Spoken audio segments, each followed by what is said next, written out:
अस्सलाम वालेकुम नाजरीन, आप सबका खैर मकदम है 10 न्यूज 247 पर। आइए डालते हैं आज की अहम खबर पर एक नजर। Maheshwaram constituency MLA P Sabita Indira Reddy आज जलपल्ली म्यूनिसिपैलिटी वार्ड नंबर 26 में दौरा किए। इस दौरे का मकसद अर्बन प्राइमरी हेल्थ सेंटर बस्ती के लिए नहीं था। इराकुंटा बालापुर के अतराफ में कोई गवर्नमेंट हॉस्पिटल नहीं था। जलपल्ली म्यूनिसिपैलिटी एक्स चेयरमैन और एक्स काउंसिलर्स ने नुमाइंदगी करने पर Maheshwaram constituency MLA P Sabita Indira Reddy ने 1,40,00,000 की लागत से संगे बुनियाद रखा गया। कुछ लैंड इशू की तरफ से ये काम नहीं हुआ था। आज एमएलए सबिता इंदिरा रेड्डी ने दौरा किया। इस मौके पर जलपल्ली म्यूनिसिपैलिटी के तमाम एक्स काउंसिलर्स भी मौजूद थे। आइए नाज़रीन देखें इसी की तफसीली रिपोर्ट। 10 न्यूज 247 को लाइक करें, शेयर करें और सब्सक्राइब करना ना भूलें। हेलो,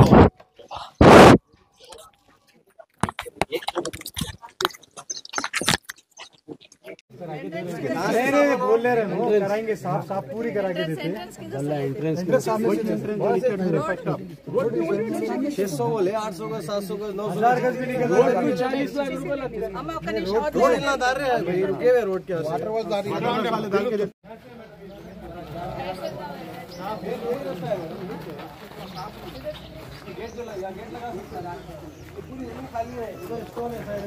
भाई जरा साइड हटो ना। दुआ है। पूरा बालापुर तक कवर होने के लिए जगह हॉस्पिटल नहीं बना।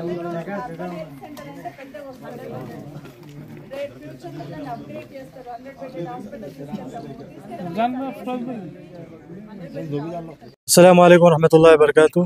आज यहाँ पर जलपल्ली म्यूनसिपालिटी में वार्ड नंबर 26 में आज हमारे honourable MLA Maheshwaram Sabita Reddy madam का यहाँ पर दौरा हुआ।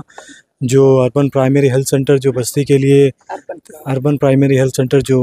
के लिए बहुत सालों से यहाँ पर दरकार थी। एरागुंडा और बालापुर के अतराफ में कोई एक गवर्नमेंट हॉस्पिटल नहीं था। उसके लिए हम मैडम से बार बार नुमाइंदगी करे थे, लेकिन उसके बाद मैडम 1,40,00,000 रुपये का सेंक्शन कराने के संगे बुनियाद रखे, लेकिन कुछ लैंड इश्यू की तरफ से वो कुछ काम पेंडिंग आ रहा था। लेकिन आज मैडम ने आज दौरा करके और मुकामी हमारे काउंसलर इकबाल बिन खलीफा और अहमद जेदी पूरे मिलकर यहाँ बस्ती के लोग मिलकर यहाँ पर इत्तेफाक किए कि इंशाल्लाह यहाँ पर एक अर्बन प्राइमरी हेल्थ सेंटर को यहाँ पर इफ्तिताह करेंगे और काम को यहाँ पर संगे बुनियाद रखकर जल्द से जल्द ये काम को चालू कराएंगे। हम मैडम का बहुत बहुत शुक्रिया, ममनून और मशकूर है। इंशाल्लाह ऐसे ही हमारे जलपल्ली म्यूनसिपालिटी में तरक्याती काम जारी और सारी रहेंगे और जो भी इंशाल्लाह तरक्याती कामों को और तेज़ी से हम काम करेंगे और जल्द से जल्द लोगों के मसले को हल करेंगे। जज़ाकल्लाह। अस्सलाम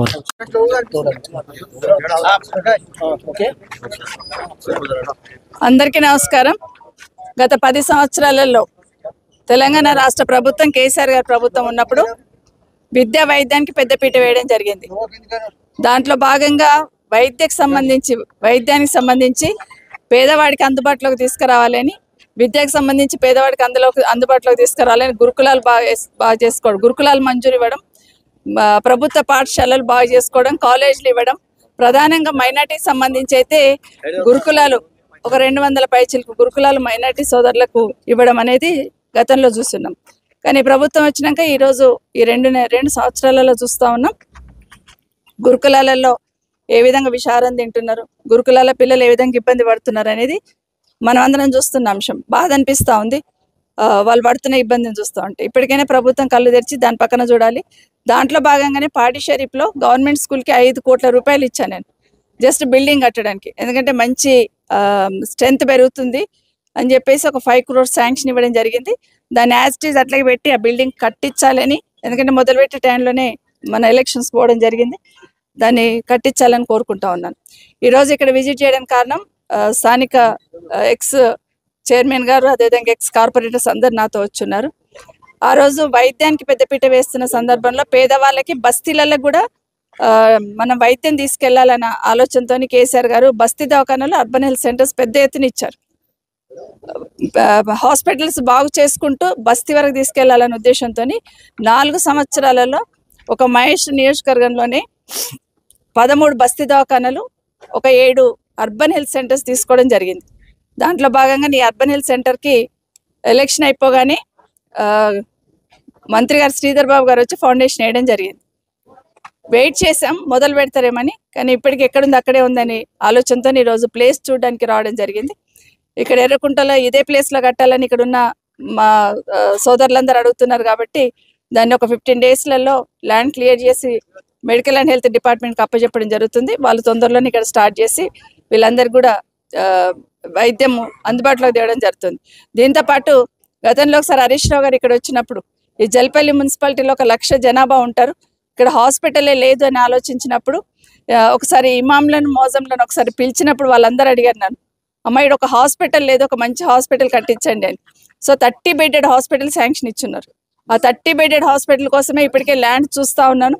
వీలైన తొందరలో దాన్ని కూడా ల్యాండ్ అలాట్ చేసి 30 బెడెడ్ హాస్పిటల్ కూడా పూర్తి చేస్తే ఈ ప్రాంతంలో ఉన్న పేదవాళ్ళందరూ కూడా వైద్యం అందుబాటులోకి రావడానికి అవకాశం ఉంది.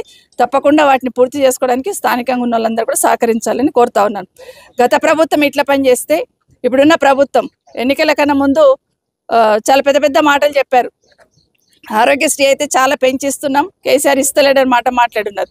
కానీ ఈరోజు ఆరోగ్యశ్రీని బిల్లులు ఇవ్వలేక మేమైతే సేవలు అందించమని మొత్తం ప్రైవేట్ హాస్పిటల్ అందరూ కూడా ఈరోజు ఏమంటారు ధర్నా చేస్తూ ఉంటారు, బైకాట్ చేస్తూ ఉన్నారు ఆరోగ్యశ్రీ సేవల్ని. కానీ ఈ ప్రభుత్వంలో చలనం లేదు. ఎవరంటే గత ప్రభుత్వం అంటారు, గత ప్రభుత్వంలో ఇచ్చే ఉన్నా కూడా ప్రభుత్వం అనేది రెగ్యులర్గా నిరంతరం జరిగే ప్రక్రియ అది. కాబట్టి ఏ ప్రభుత్వం ఉన్నా గతంలో క్లియర్ చేసుకుంటూ మళ్ళీ ఇచ్చుకుంటూ పోవాలి. అది వదిలేసి గత ప్రభుత్వం నెపం నెట్టేసి పేదవాళ్ళకు అవసరమైన ఫీజు రియంబర్స్మెంట్ కానీ పేదవాళ్ళకు అవసరమైన ఈ ఆరోగ్యశ్రీ సేవలు కానీ బంద్ అవుతా ఉంటే ప్రభుత్వం నిమ్మకు నీరెత్తినట్టు ఉండకూడదు. దయచేసి వీటన్నిటి క్లియర్ చేయమని కోరుతా ఉన్నాను. చలో హిందీ మే బోలో. కమిషనర్